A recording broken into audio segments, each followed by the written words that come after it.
नमस्कार।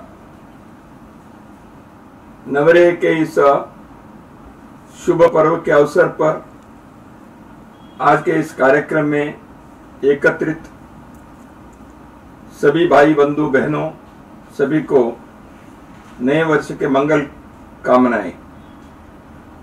आज के इस कार्यक्रम में विशेष रूप से अपने जो कश्मीरी बंधु भगिनी देश विदेशों से आभासीय पद्धति से जुड़े हैं, उन सबके परिवारजनों को, मित्रों को, सभी को इस नए वर्ष के शुभ अवसर पर मैं हार्दिक शुभकामनाएं देता हूं। मित्रों, आज विशेष दिन है, नए वर्ष का प्रारंभ है, दूसरे दिन है। कल ही आप लोगों ने एक संकल्प लिया है। संजीवनी शारदा केंद्र और अनेक सामाजिक संस्थाओं ने मिलकर नवरेह के इस शुभ अवसर पर अप्रैल 12, 13 और 14 को त्याग, संकल्प और शौर्य के एक विशेष कार्यक्रम का आयोजन किया गया था। इसमें आप सभी सहभागी हुए होंगे, यह मेरा विश्वास है। इस कार्यक्रम के पीछे के एक उद्देश्य भी है, इसके पृष्ठभूमि भी आप लोगों ने समझ ही लिया है। त्याग, समर्पण, संकल्प और पराक्रम, शौर्य, यह किसी भी समाज के विकास के लिए, उन्नति के लिए, उत्थान के लिए, किसी भी राष्ट्र के निर्माण के लिए अत्यंत आवश्यक गुण समुच्चय है। इन सारे गुणों के कारण ही कोई भी एक समाज उठ सकता है, अपने आप को उद्धार कर सकता है, विकास कर सकता है। लेकिन इस बार के इस कार्यक्रम में विशेष रूप से इसका आयोजन करने का एक कारण भी है। अभी अभी जम्मू कश्मीर, लद्दाख समेत उस हिस्से में एक नए वातावरण पिछले एक वर्ष में प्रारंभ हुआ है।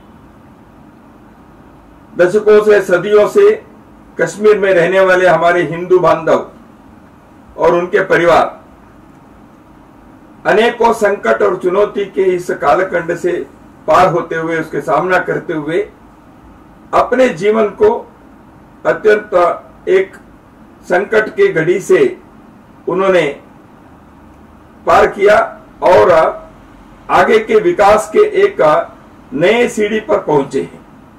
इसलिए ऐसे एक मोड़ पर, ऐतिहासिक मोड़ पर हम सभी हैं। इसलिए हमें अपने भूतकाल के, अतीत के बारे में चिंतन भी करना चाहिए, उससे प्रेरणा भी लेनी चाहिए, उससे सबक भी सीखने चाहिए। वर्तमान के परिस्थिति का आकलन भी करना चाहिए और वर्तमान के परिस्थिति के आकलन से भविष्य के निर्माण करने के लिए एक उज्जवल भवितव्य को हम अपने जीवन में लाने के लिए और अगली पीढ़ी को देने के लिए हमें कुछ संकल्प भी लेना चाहिए। ऐसे एक ऐतिहासिक मोड़ पर पूरे भारत है, विशेष रूप से कश्मीर के हमारे बंधु भगिनी ऐसे एक मोड़ पर इतिहास के, काल के इस गति में खड़े हैं। तो इसलिए आपको विशेष रूप से देश के सभी बांधवों के, सभी बंधु भगिनियों की शुभकामनाएं बहुत आवश्यक भी है। आप इस कार्य में सफल बने, इस दृष्टि से मैं देश के सभी देशवासियों की तरफ से आपको यह मंगल कामनाएं पहुंचा रहा हूं। मित्रों, आप 3 दिन के जो कार्यक्रम आपने किया, इसमें त्याग और समर्पण के एक विशेष मिसाल के उदाहरण भी रहा है। वह है 15वीं सदी में कश्मीर के उज्जवल इतिहास के पृष्ठों पर शिरियावट के नाम दर्ज है। शिरियावट एक ऐसे व्यक्ति रहे जिनसे प्रेरणा लेकर हमें त्याग और समर्पण के उस मिसाल को अपने जीवन में उतारना चाहिए। हम जानते हैं विदेशी आक्रांत अरब के जो लोग भारत पर आक्रमण किए, कश्मीर पर आक्रमण हुआ और उस समय जैनुलाब्दीन ने जब कश्मीर पर आक्रमण किया, वहां के लोगों के सामने बहुत बड़ा एक संकट पैदा हो गया। बर्बरता से विदेशी आक्रांताओं ने जब आक्रमण किया, उसके हिंसा के तांडव जब उसका नृत्य होता है तो कोई उससे बच नहीं सकता। हमारी बहनों की स्थिति यह तो अकल्पनीय है, भीभत्स है। हमारे भाइयों के धर्मांतरण करना यह भी होता रहा। जो विरोध किया वह जी नहीं सका, जो विरोध नहीं किया वो अपने धर्म उसको छोड़ना पड़ा। हमारे मंदिरों पर, हमारे गांवों पर, हमारे खेत खलिहानों पर सब प्रकार के आक्रमण हुए। इतिहास में यह दर्ज है। तो ऐसे स्थिति में कश्मीर के हमारे समाज जब इस आक्रांता के शिकार होकर किंग कर्तव्य मूढ़ हो गया था, उस समय जैनुल अब्दीन को एक बीमारी हो गई। उसके छाती पर कुछ फोड़ा हो गया। तो उसने कई हकीमों को इधर उधर से बुला बुला कर सब प्रकार के इलाज करवाने के, उपचार करवाने के प्रयत्न किया, लेकिन उस बीमारी से उसको राहत नहीं मिली। तो किसी के कहने पर उसको ध्यान में आया, ये कश्मीर में जो पंडित रहते हैं, वैद्यराज रहते हैं, ये हिंदू वैद्यों के पास बहुत सारे ऐसे जड़ी बूटी के तरह तरह के दवाएं हैं, औषधियां हैं, इसलिए ये रोग के निदान भी कर सकते हैं, निराकरण भी कर सकते हैं। इस विश्वास से उन्होंने सब तरह से खोज करवाई। तो सीरिया भट्ट नाम के इस वैद्यराज की खोज हो गई। सीरिया भट्ट केवल वैद्य नहीं थे, वो कई शास्त्रों के पारंगत भी थे। ज्योतिष के अन्य विषयों के भी वो ज्ञाता थे।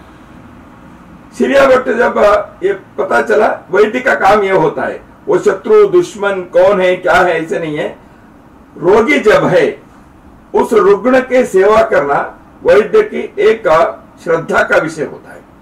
तो इसलिए जब जैनुल अब्दीन को उनको ये बीमारी हो गई, उन्होंने सीरिया भट्ट को बुलाया। तो सीरिया भट्ट गए और अपनी जड़ी बूटी के दवा से, अपने आयुर्वेद की इस चिकित्सा से उसने जैनुल अब्दीन के इस फोड़े के इस बीमारी को उसने पूर्ण रूप से निराकरण करवा दिया। इलाज अच्छा हो गया, सफल हो गया और जैनुल अब्दीन बहुत खुश हो गए। स्वाभाविक है, जब राजा खुश होता है वो कहता है तुम जो मांगे मांगो, तो ये तो है ही।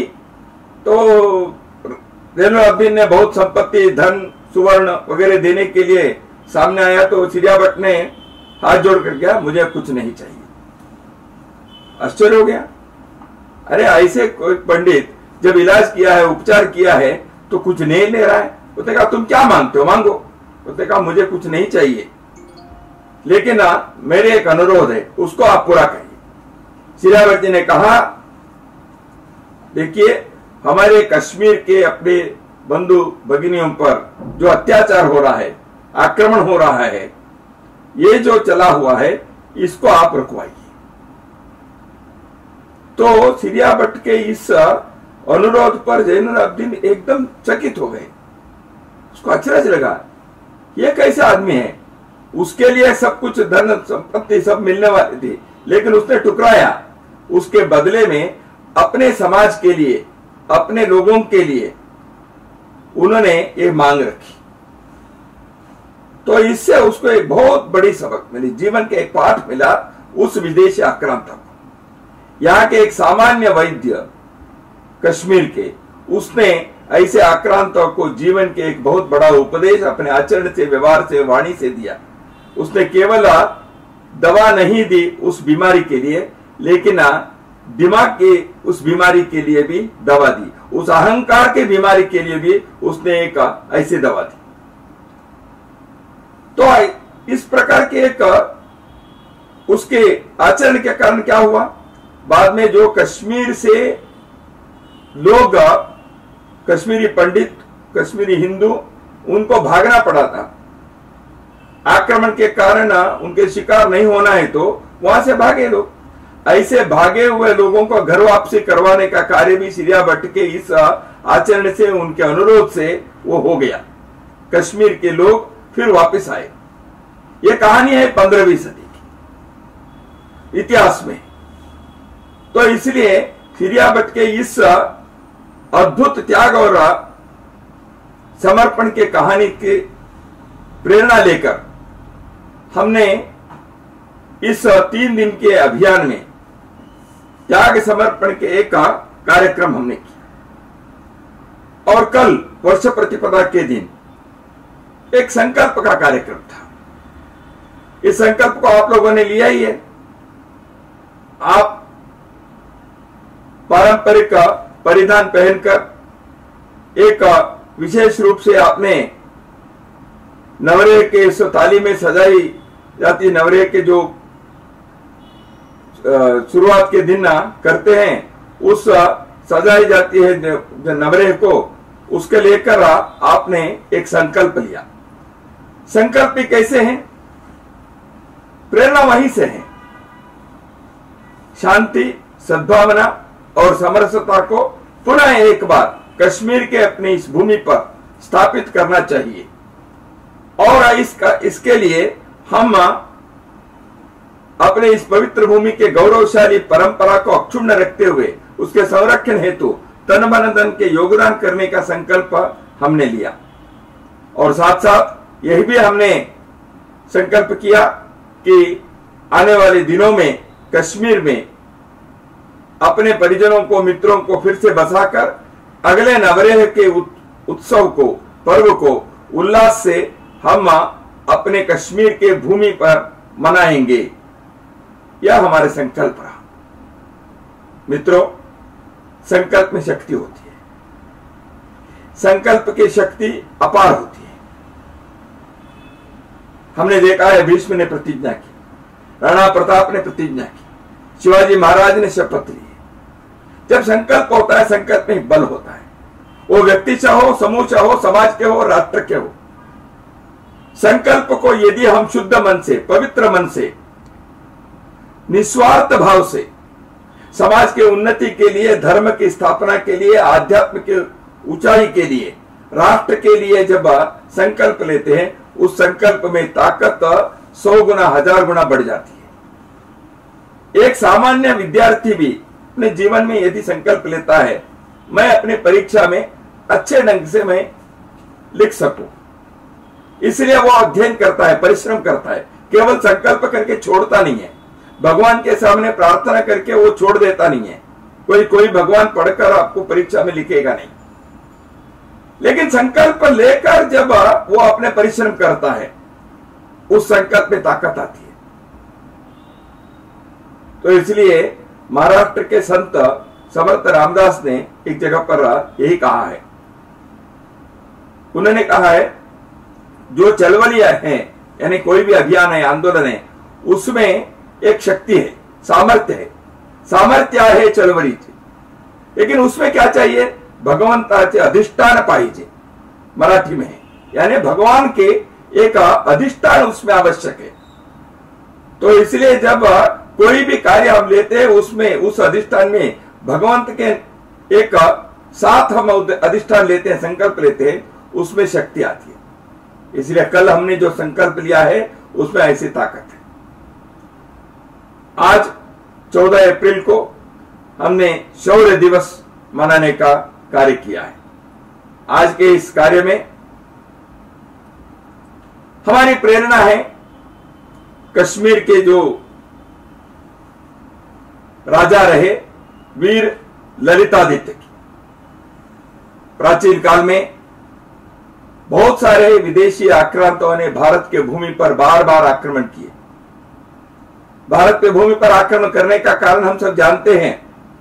यहां की सोने की चिड़िया, इस प्रकार के समाज का वर्णन जो है, सचमुच में सोने की चिड़िया थी। यहां समृद्धि थी, संपत्ति थी। इस संपत्ति को, समृद्धि को लूट कर अपने जीवन में भोग लालसा से जीने के लिए विदेशी आक्रांता यहां आए। केवल इतना ही नहीं, उन्होंने अपने मजहबी एक उन्माद से आए, तलवार लेकर आए। इसलिए दुनिया में और कोई मजहब रहना ही नहीं चाहिए। अपने मजहब ही एकमात्र रास्ता है अल्लाह को खुदा पहुंचने के लिए। इसलिए बाकी सब मजहब जो है, पंथ जो है, संप्रदाय जो है, धर्म जो है, वो सब रहने के लिए अधिकारी नहीं है। तो इसलिए एक तरफ संपत्ति के लूट, दूसरे तरफ अपने मजहब के उन्माद से उस मजहब को यहां स्थापित करने के लिए बाकी धर्मानुयायी लोगों के कत्लेआम करना, यदि वो उनके मजहब स्वीकार नहीं करते तो ऐसे खून खराबा हुआ। इस प्रकार के विदेशी आक्रामकों से हमारे पूर्वजों ने सदियों तक लड़ते रहे, संघर्ष करते रहे और विजय प्राप्त करते रहे, लेकिन कभी उन्होंने हार नहीं माना। कश्मीर की कहानी भी इस इतिहास से अलग नहीं है, भिन्न नहीं है।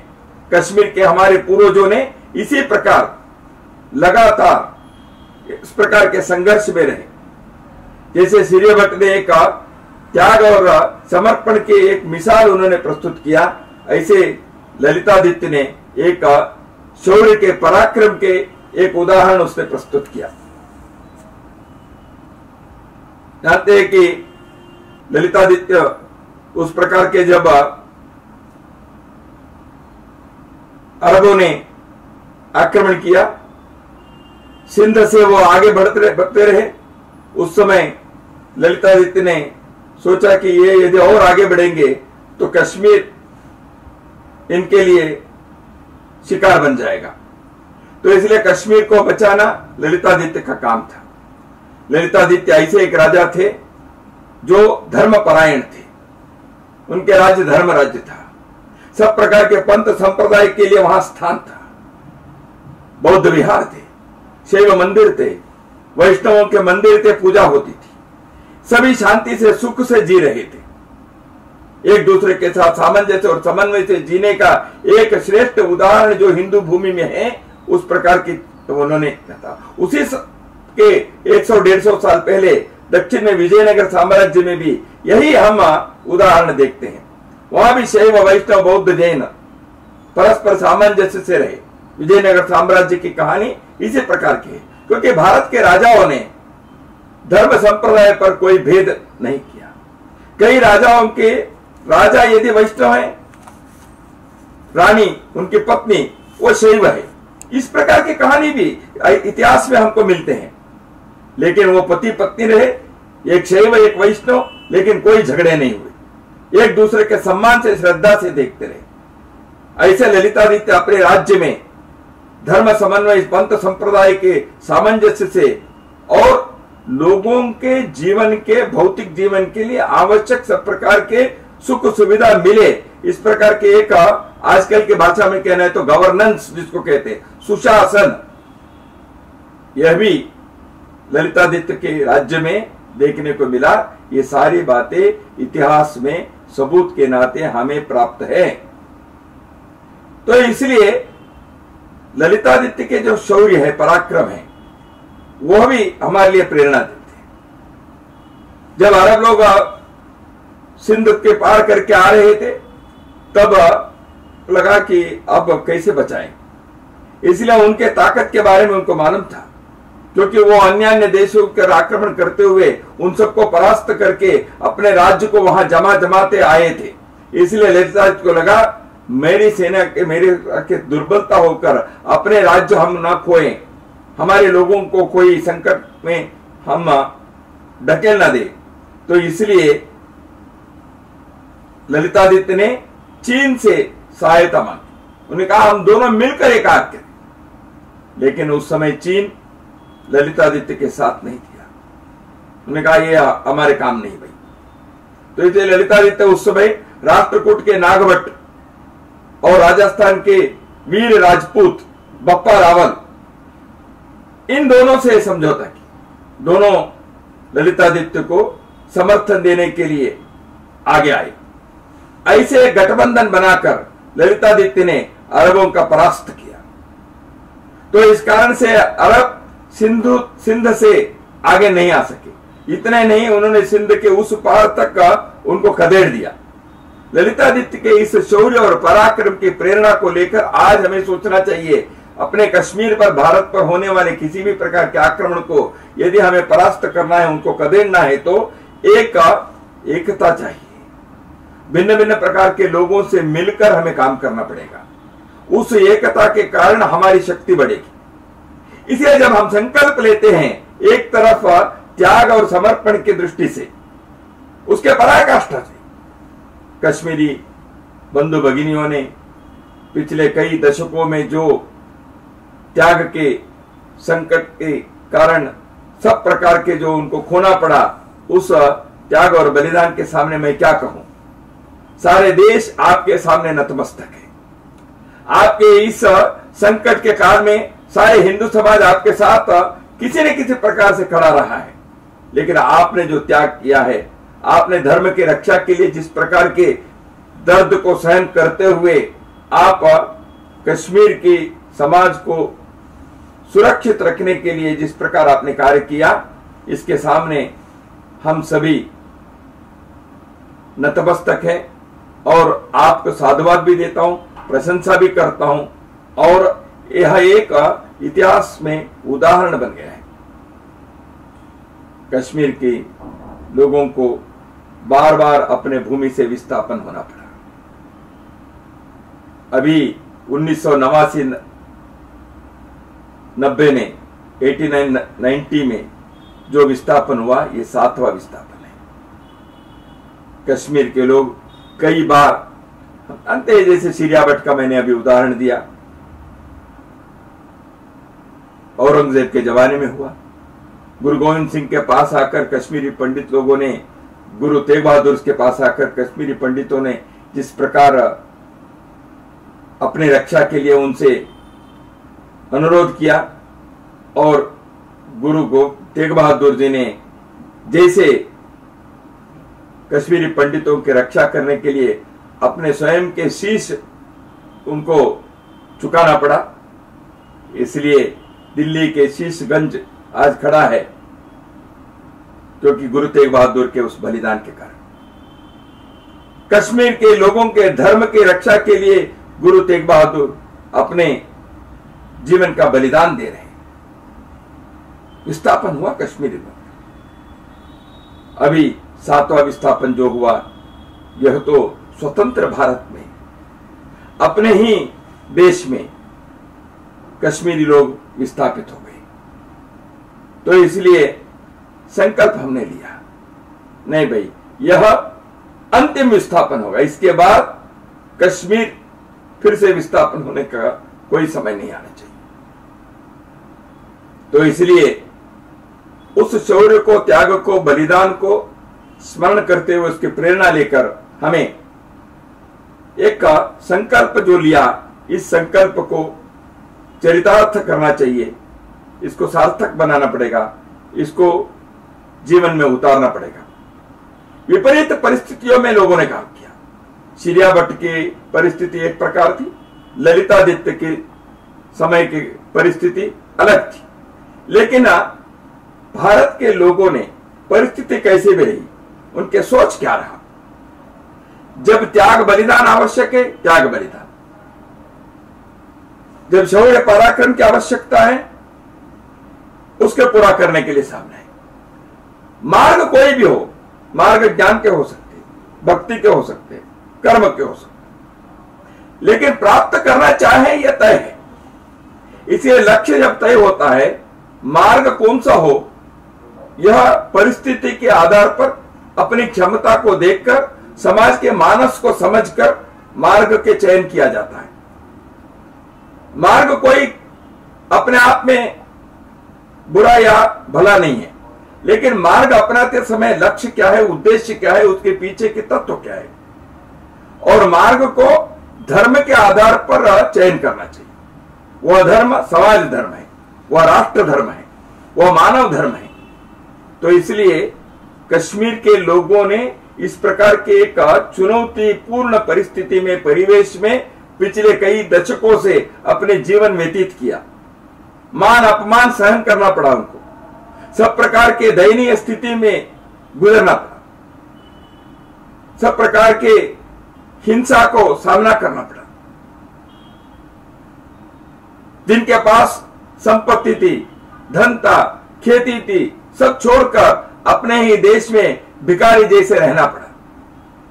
लेकिन परिस्थिति ऐसी थी। उस परिस्थिति में भी संघर्ष करते हुए अपने मूल को, धर्म को, अपने तत्व को, अपने लक्ष्य को न छोड़ते हुए आगे बढ़ना चाहिए। इतिहास में इजराइल के यहूदी लोगों के एक उज्जवल उदाहरण है। बंधुओं, यहूदी लोग विश्व के कई देशों में बिखरे हुए थे। अपने मातृभूमि को उनको छोड़ना पड़ा।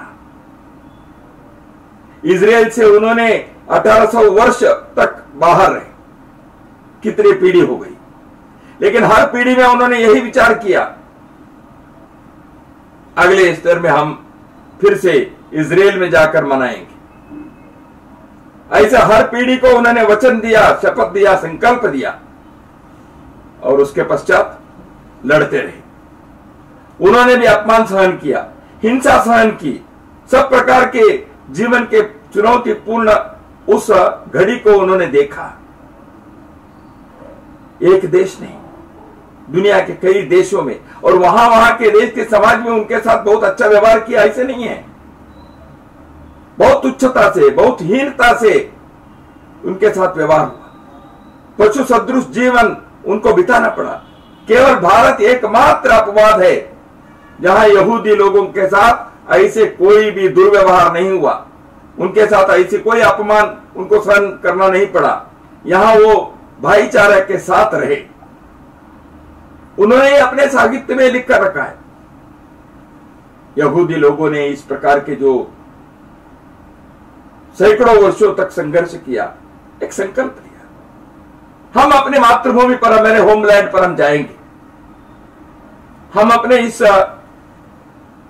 संकल्प को आज नहीं तो कल, इस पीढ़ी में नहीं तो अगली पीढ़ी में हम इसको चरितार्थ करेंगे, साकार करेंगे। हम अपने ख्वाब को, अपने सपने को जीवन में उतार कर ही रहेंगे। ऐसे करते रहे। 1948 में इजराइल के उस भूमि पर दुनिया भर में बिखरे हुए यहूदी लोग आए। अपने स्वतंत्र मातृभूमि को उन्होंने फिर से प्राप्त किया। संकल्प की शक्ति, समाज के सामूहिक मन की शक्ति है ये। इतिहास से प्रेरणा लेने के यह उदाहरण है। इसलिए मित्रों, और एक कहानी, अभी वो इतिहास अभी भी चल रहा है। तिब्बत से, अपने मातृभूमि से तिब्बती लोग कुछ दशक पूर्व चीन के आक्रमण के कारण उनको अपने देश छोड़ना पड़ा। भारत आए। भारत में उन्होंने यहां के भूमि पर, यहां के समाज के पोषण से आज तक रह रहे हैं। परंतु तिब्बती लोग यही विचार करते हैं, आज नहीं तो कल हम अपने त्रिविष्टप में, अपने तिब्बत में फिर से जाएंगे। हो सकता है कुछ समय लगेगा, लेकिन हर पीढ़ी को यह संकल्प लेना चाहिए, हम अपने मातृभूमि पर पहुंचेंगे और हमारे पूर्वजों के इस सपने को हम साकार करेंगे। इसके लिए चाहिए त्याग और समर्पण, इसके लिए चाहिए शौर्य और पराक्रम, इसके लिए चाहिए एक संकल्प।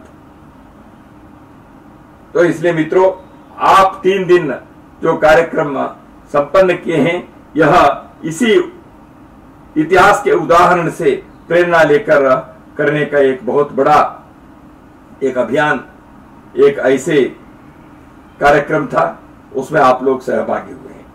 इसलिए मैं आपको हृदय से शुभकामनाएं देता हूं। सारे देश आपके साथ है, आप इस कार्य में सफल हो। जैसे मैंने कहा, इतिहास के एक मोड़ पर आज कश्मीर के हमारे समाज खड़ा है। 1 साल पूर्व, लगभग 1.5 साल हो गए, एक बहुत बड़ा काम हुआ। भारत के संविधान में धारा 370 निष्प्रभाव किया गया, 35A को हटाया गया। इस कारण से कश्मीर के बारे में वर्षों से, दशकों से जो एक मांग थी, एक जो विचार था, वह एक मंजिल पहुंच गया, एक सफलता मिली। इस संघर्ष में एक कामयाब, तो एक मील का पत्थर है। अब क्या काम पूरा हो गया? नहीं हुआ। लेकिन पिछले 1 साल में भारत सरकार ने कई प्रकार के कश्मीर के लोगों के लिए, कश्मीरी बंधु बांधवों के लिए, पंडितों के लिए, हिंदुओं के लिए, कश्मीर के विकास के लिए कई काम सरकारी तौर पर उन्होंने उठाए। अनेकों वर्षों से पेंडिंग रहे हुए कई काम पूर्ण करने में सरकारी तंत्र आज आगे बढ़ा है। वो अपने जगह पर है, वो जो कार्य अच्छे कर रहे हैं उसके लिए हम साधुवाद दें, सहयोग दें, स्वागत करें और दुनिया में इस विषय को हम पहुंचाएं, क्योंकि बहुत सारे गलत समाचार, गलत संदेश मिथ्या रूप से, विकृत रूप से, डिस्टॉर्टेड न्यूज ये पहुंच जाते हैं। सच में क्या हो रहा है धरती पर, हकीकत क्या है, ये लोगों को समझ में नहीं आता। तो इसलिए जो अच्छी बातें हो रही हैं इसको पहुंचाने के एक बहुत बड़ा काम समाज के लोगों को करना चाहिए, केवल सरकारी तंत्र पर निर्भर नहीं रहना चाहिए। मित्रों, उसके साथ साथ हमने एक शांति के, सद्भावना के, समरसता के, कश्मीर के स्थापना के संकल्प लिया है। क्या यह कार्य केवल सरकार पर छोड़ना है? सरकार इसके लिए आवश्यक परिवेश बनाए, कानून बनाए, उस प्रकार की स्थिति को उत्पन्न करने के लिए सरकार करे, यह सरकार की कर्तव्य है।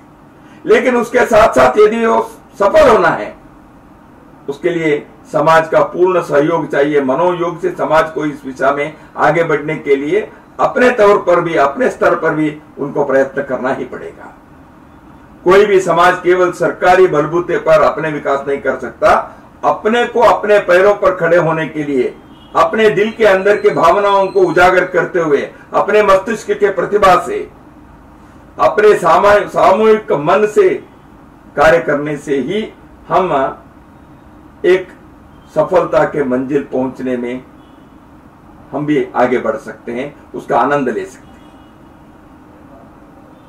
मित्रों, त्याग और समर्पण की बात आई सीरियाबट के,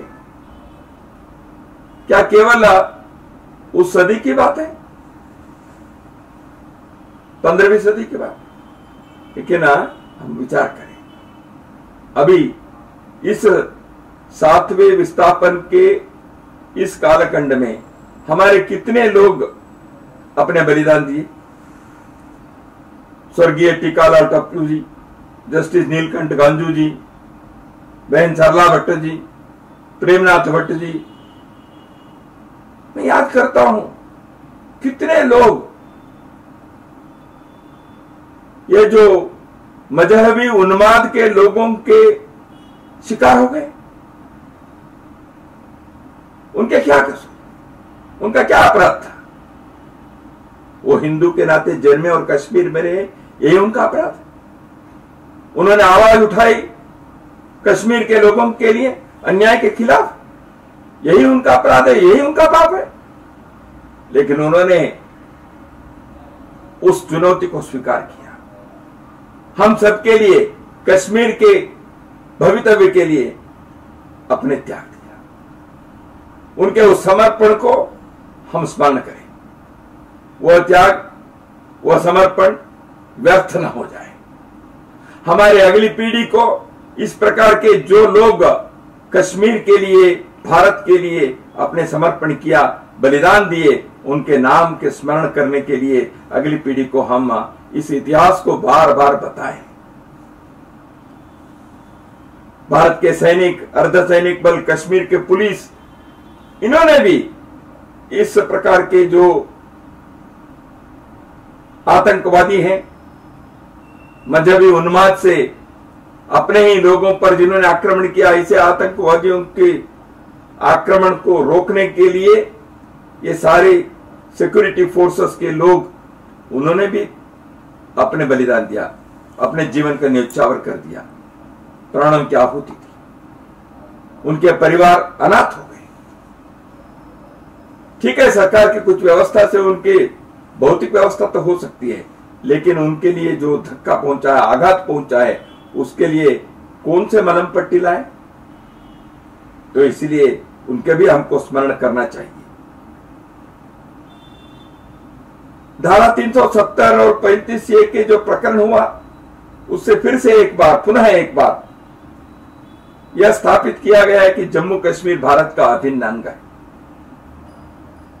भारत के इस स्वर्ग को फिर से एक बार स्वर्ग बनाने के लिए सांस्कृतिक, सामाजिक, राजनीतिक, आर्थिक सर्वविध से प्रयत्न करना पड़ेगा। तो इसलिए इन सब को करना है तो शांति, समरसता और सद्भावना के लिए सुरक्षा की आवश्यकता भी होती है। वो भी हम विचार पूर्ण करने के लिए समाज में जागृति भी लाए, सरकार के साथ सहयोग भी। कोई भी समाज को जीवित रहना चाहिए। केवल हम जन्मे हैं, खाओ पियो मौज उड़ाओ, ईट ड्रिंक एंड बी मेरी, इसके लिए अपना जीवन है क्या? हम जन्मे हैं इसलिए मौज मस्ती से रहने के लिए अपनी जिंदगी है क्या? अपनी जिंदगी का प्रयोजन क्या है? अपने जीवन का लक्ष्य क्या है? भारत भूमि में जन्मे हैं तो हम अपने जीवन को तो सार्थक बनाए, सफल बनाए, उल्लास से, आनंद से रहे, ये तो हमारा अधिकार है, हम करें। लेकिन केवल उतना ही नहीं, भारत किसके लिए जीवित है? भारत के अभिन्न अंग कश्मीर, यह भारत के जो जीवन के लक्ष्य है, उस लक्ष्य के साथ कश्मीर का भी जीवन का लक्ष्य जुड़ा हुआ है। भारत की संस्कृति कहते तो क्या कश्मीर की संस्कृति उससे भिन्न है? संस्कृति की विविधता है। आज मैं आपको ये मेरे सारे विचार पहुंचा रहा हूं, लेकिन मैं हूं असम में, यहां बैठा हूं और दूर दूर तक फैले हुए लोग जो मेरी बात आप सुन रहे हैं, आप लोग एक स्थान पर तो नहीं है, लेकिन मैं असम में अभी बैठा हूं, लेकिन मैं अनुभव करता हूं यह भारत की संस्कृति है। ठीक है, पूर्वांचल के एक अलग धारा है, अलग मिसाल है, इसके एक अलग पहचान है, लेकिन वो पहचान भारत के पहचान के जो total cumulative manifestation of culture है, उसका एक हिस्सा है, उसका एक रंग है, उसका एक छटा है, उसका एक स्वर है। स री ग म प द नी, सब तो स्वर से संगीत होता है, इसलिए सा अलग है, री अलग है, ग अलग है, ऐसे हम करेंगे। सा रे ग म प द नी, ये सब मिलकर तो संगीत है। तो इसलिए संगीत एक है, भिन्न भिन्न स्वर हो सकते हैं। भारत की संस्कृति एक है, कश्मीर के एक छठा है, तमिलनाडु के दूसरे है, यहां असम के और एक तीसरे है, बंगाल का और एक हो सकता है, महाराष्ट्र के एक हो सकता है, लेकिन हम सब मिलकर ये भारत है। कश्मीर के हम एक ऐतिहासिक मोड़ पर जब खड़े हैं, हमें विचार करना पड़ेगा, हम ये सारे संघर्ष, ये सारे चुनौती को सामना करने के बेड़ा क्यों उठाया? इसलिए क्योंकि कश्मीर के कल को हम उसी प्रकार के एक भव्य भविष्य के साथ खड़ा करना है। इसलिए कश्मीर के संस्कृति के बारे में अपने अगली पीढ़ी को, अपने अपने परिवारों में, घरों में हम उनको अवगत कराए, बताएं। कश्मीर की धार्मिक, सांस्कृतिक जो विशेषता है उसको बताएं। हमारे जीवन शैली के जो विशेषता है वो हम बताएं। ये केवल म्यूजियम पीस से बनाने से नहीं होता, पुस्तकों में लिखकर रखने से कोई समाज की संस्कृति जीवित नहीं रह सकती, फिल्मों से दिखाने से कोई समाज की संस्कृति का अनुभव नहीं होता।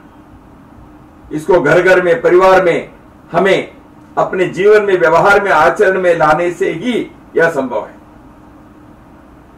भले हम कोई भी भाषा सीखे, इंग्लिश सीखे, फ्रेंच सीखे, जर्मन बोले, लेकिन हम कश्मीरी ना भूलें। कश्मीरी भाषा को अपने घर में बोलने के लिए अगली पीढ़ी को भी हम प्रोत्साहन दें, उनको सिखाएं। हमारे साहित्य को, हमारे संगीत को, हमारे इतिहास को अपने अगली पीढ़ी को बताएं। कश्मीर इतने वर्षों से, इतने सैकड़ों हजारों वर्षों से जीवित है, तो किन क्या कारण जीवित है? एक सिरियाबट, एक ललितादित्य, एक कल्हण, एक लल्लेश्वरी, एक अभिनव गुप्त। क्या इनके नाम हमारे अगली पीढ़ी के लोग नहीं समझना चाहिए? तभी तो प्रेरणा मिलेगी। इसी कारण से हमें यह भी सोचना पड़ेगा, हम अपने युवाओं को पश्चिमीकरण के, आधुनिक उपभोगवाद के, अंधाधुंध के अनुकरण करते हुए उसी में, उस मौज मस्ती में अपनी संस्कृति को भूल न जाए। हम दुनिया के साथ व्यवहार करें। Let us interact with the whole world with confidence. Let us understand the lifestyles of the every part of the world, no doubt, there is no objection. लेकिन हम अपने जड़ों को भूल कर करेंगे तो हम ना उधर के ना इधर के ऐसे हो जाएंगे। इसलिए अपने को समझे, अपने मूल को समझे, अपने जीवन के लक्ष्य को हम समझें, फिर दुनिया का आलिंगन करें। हम तो उदार चरिताराम तो वसुधैव कुटुंबकम कहने वाले लोग हैं। हम तो कृण्वन्तो विश्वमार्यम कहने वाले लोग हैं। हम तो स्वदेशो भुवनत्रयम, इस उद्गार को दुनिया के कोने कोने पर पहुंचाने वाले लोग हैं। इसलिए हमें किसी देश के साथ कोई दुश्मनी नहीं, दुनिया के किसी धर्म, संप्रदाय, पंथ, भाषा के साथ हमारे कोई दुश्मनी नहीं, दूरी नहीं है। हम तो सारे विश्व को आलिंगन करना चाहते हैं। लेकिन अपने जड़ को, अपने मूल को, अपने फाउंडेशंस को भूल कर नहीं, उसको टुकड़ा कर नहीं, उसको कमजोर कर नहीं, उसको दुर्बल बनाकर नहीं, हम अपने पैरों पर खड़े रहे और दुनिया के साथ हम विश्वास से, आत्मविश्वास से समझकर हम व्यवहार करें। इसलिए अगली पीढ़ी को इस प्रकार तैयार करने की एक बहुत बड़ी चुनौती हम सबके सामने है। इसलिए कश्मीर के आर्थिक, राजनीतिक, औद्योगिक विकास एक तरफ है, लेकिन सांस्कृतिक, सभ्यतामूलक विकास यह समाज को करना चाहिए। उदाहरण के लिए देखिए, शारदा लिपि। आज शारदा लिपि है क्या? इक्का दुक्के कोई होंगे उसको जानने वाले, समझने वाले, पढ़ने वाले। इसलिए क्या हम इस शारदा लिपि को पुनरुत्थान कर सकते हैं? मैंने यहूदियों के बारे में उल्लेख किया। Juice, they have revived their language Hebrew. Hebrew के बारे में क्या कहते थे? It is a dead language. क्योंकि 1800 साल दुनिया के अन्य देशों में रहने वाले लोगों को वहां के भाषा बोलनी पड़ी। कोई जर्मन बोलता था, कोई फ्रेंच बोलता था, कोई रशियन बोलता था, कोई इंग्लिश बोलता था। जब 1948 में वो फिर से अपने इजराइल की मातृभूमि पर आए, एक भाषा बोलने वाले लोग नहीं थे। लेकिन वहां उन्होंने प्रयत्न किया, हमारी प्राचीन भाषा हिब्रू को फिर से एक बार अपनी इजराइल की भाषा हम बनाएंगे। मृतप्राय भाषा, ऑलमोस्ट डेड लैंग्वेज, बोलने वाले 4 लोग नहीं थे। लेकिन उन्होंने उस भाषा को फिर से एक बार खड़ा किया, उस भाषा के व्याकरण सिखाया लोगों को, उस भाषा में साहित्य प्रकाशित किया, उस भाषा को विद्यालयों में पढ़ाना सिखाया। हिब्रू को फिर से एक बार पुनर्जीवन देकर दुनिया के भाषाओं के मालिका में उन्होंने स्थापित कर दिया। क्या यह उदाहरण हम शारदा लिपि के बारे में नहीं कर सकते? हम कर सकते। इसलिए मैं कहा, अपने संकल्प में शक्ति है। हम ऐसे अपने शारदा लिपि को फिर से एक बार हम प्रयोग में लाने के प्रयत्न करें। कश्मीरी गीत, संगीत, लोक कला, वेशभूषा, तीज त्योहार, इन सब में एक आनंद है। संस्कृति के, उल्लास के अद्भुत रचनाएं हमारे पूर्वजों ने बनाकर रखा है। उसको आधुनिक काल में कैसे हम आगे बढ़ा सकते हैं, इस दृष्टि से हम विचार करें। मित्रों, दशकों के आतंकवाद के कारण बहुत हानि हुई, बहुत लोगों को संकट में रहना पड़ा। हम अभी उस दुस्वप्न से बाहर धीरे धीरे आ रहे हैं। कश्मीर सदियों तक शिक्षा का केंद्र था। It was excellent centre of education. Kashmir में सर्वज्ञ पीठ रहा। इसलिए हमें ऐसे विश्व स्तर के एक गौरवशाली शिक्षा परंपरा को भी हमें स्थापित करना पड़ेगा। हम कई प्रकार के जो आक्रमण होने के कारण कश्मीर घाटी में मंदिरों के जो नाश हुआ उसको पुनरुद्धार करने का काम भी है। क्या कीर भवानी, क्या परिहारपुरा, क्या मार्तंड मंदिर, क्या अवंतीपुर, इन सभी मंदिरों के जीर्णोद्धार करते हुए पुनः उनके और एक बार सांस्कृतिक केंद्र के रूप में उसको विकसित करने का कार्य हमारे सामने है। तो इसलिए ऐसे एक सांस्कृतिक, धार्मिक, सामाजिक आयामों में हमको कार्य करना पड़ेगा।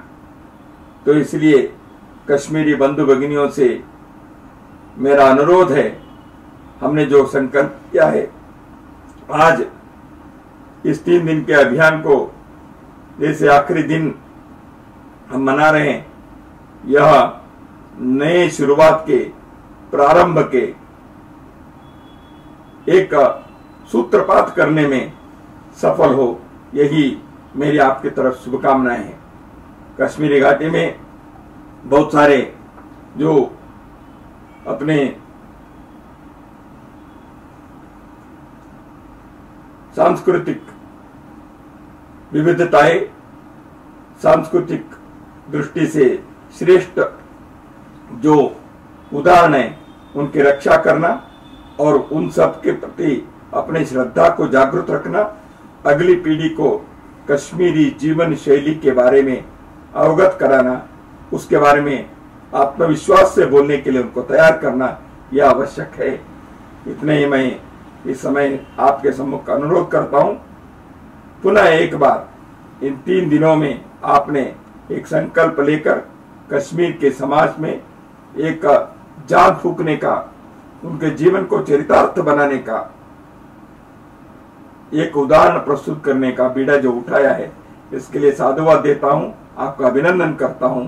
भारत माता की जय।